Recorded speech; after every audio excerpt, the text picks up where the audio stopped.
Hey guys, how's it going? My name is Kim and welcome back to Uncommonkim.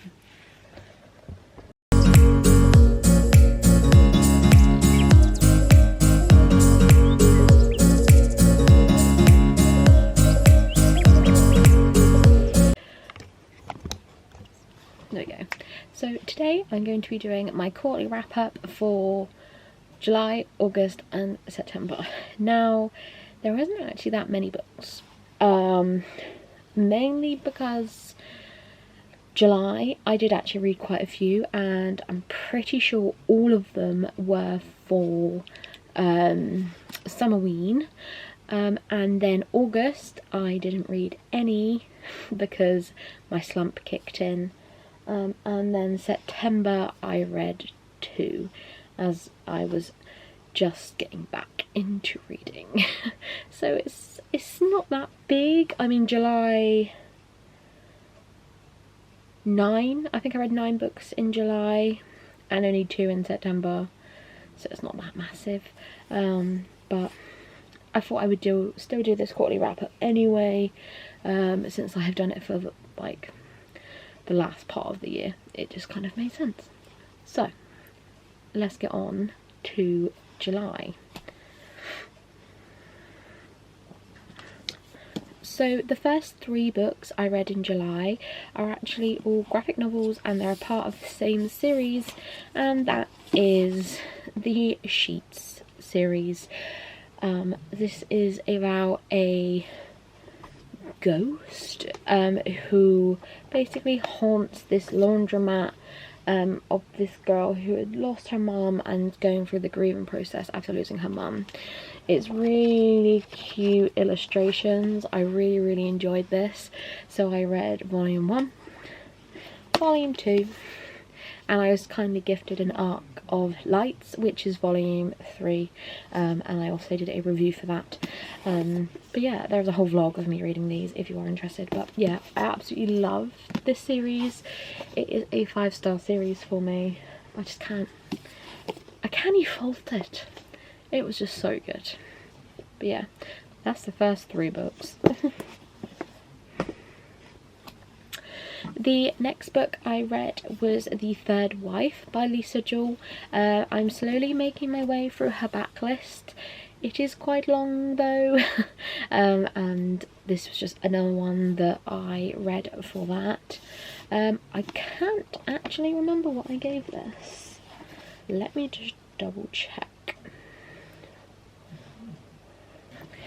So The Third Wife I actually only gave 3 stars, and it's because I did enjoy it and I did make my way through it, but nothing kind of came of it. It was just quite an easy read. I do quite enjoy Lisa Jewell's writing, so I think that's why I was still able to finish it. But yeah, it wasn't nothing special. It was just, it is what it was, to be perfectly honest. But yeah, nothing really came out of it, so it was just standard. It was just standard. Next book I read, which actually could be up there with like my top 10 books of this year, is The Only One Left by Riley Sager.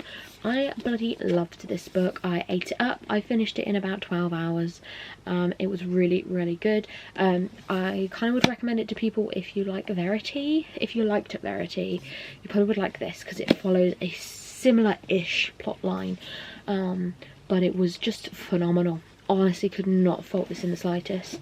From beginning to end, I was just hooked. This was my first Riley Sager as well, so I am intrigued to read a few other of his. Probably not this year, but maybe next year. I definitely would like to get into some. But yeah, this was an easy 5-star for me.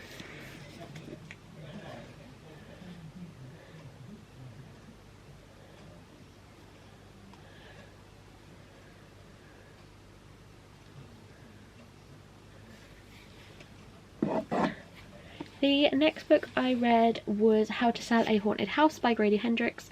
I am quite a big Grady Hendrix fan.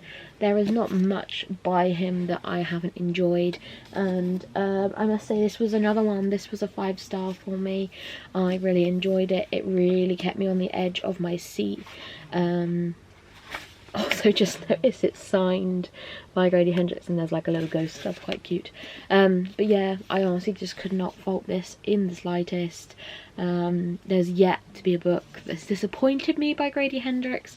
I just feel like his writing style and what I like in a book just kind of click together really well, and I just, yeah, there's nothing he can write at this point that I'd be like, they're shit, because I just really enjoy his work.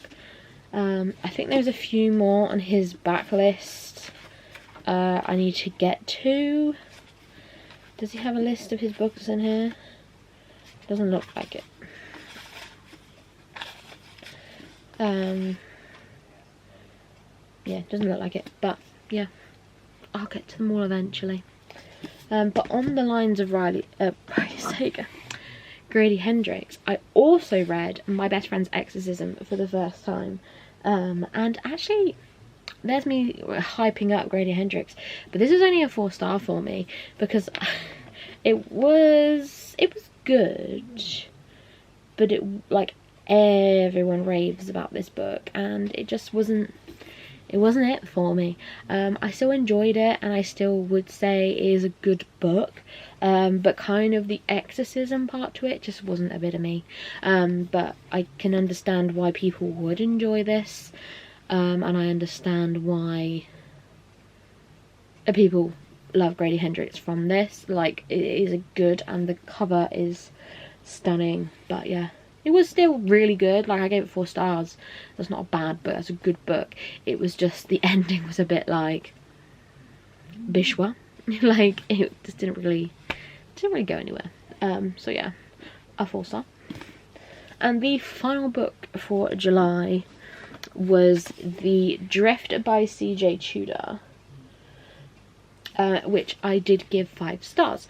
CJ Tudor is another one for me where she is yet to actually bring out a book that I haven't given 5 stars. I do really enjoy her writing. I kind of click with it quite well. And yeah, I've kind of loved her since The Other People. That's when I kind of first started reading her work. And yeah, I just cannot fault it. Absolutely love this book. It takes part, I believe, if I remember correctly, there's like a 3-point perspective. I think someone's in a ski lift, someone's in like a ski cottage-y lodge thing, and I can't remember the other perspective. But they're kind of all in these different places, and obviously, as the way CJ Tudor's work always does, it all links together at the end. And yeah, it was just phenomenal. I could not put this down. Really good book to read, probably like for spooky season, to be fair, because even though there's no like spooky aspects, it does put you on your edge of your seat, so can't really lose there, can you? But yeah, so that's the books I read in October. No, I'm in October now. July.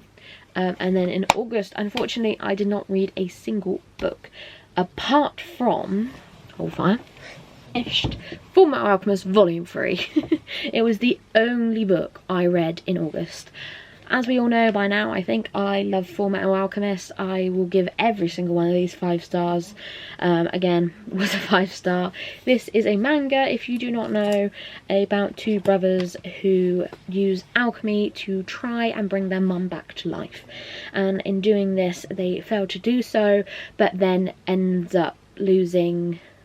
Well, Ed ends up losing his arm and his leg and has to be changed to auto-male arm and leg, and then Alphonse unfortunately loses everything apart from his soul, so then ends up becoming in like a full body suit of armor, but he is not the Full Metal Alchemist. The Full Metal Alchemist is Ed, and throughout he gets the mick taken out of him for how small he is, and he gets so angry, and I just love it.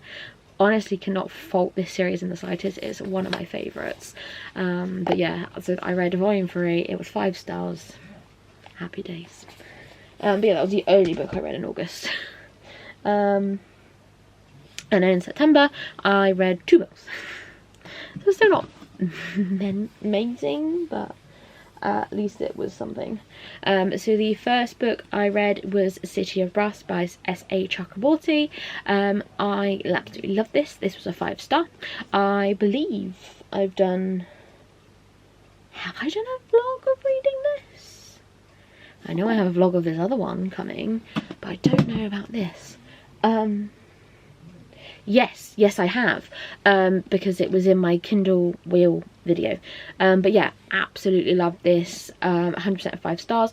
If you didn't know, I quite like kind of Arabic set tales, especially basically like Aladdin vibes. That is my thing. So I really did enjoy this.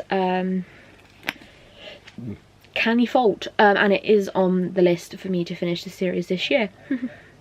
We will see if this slump continues, because it's not doing so well so far, but we can hope anyway. But yeah, this was the first book I read in September. Yes, that was right.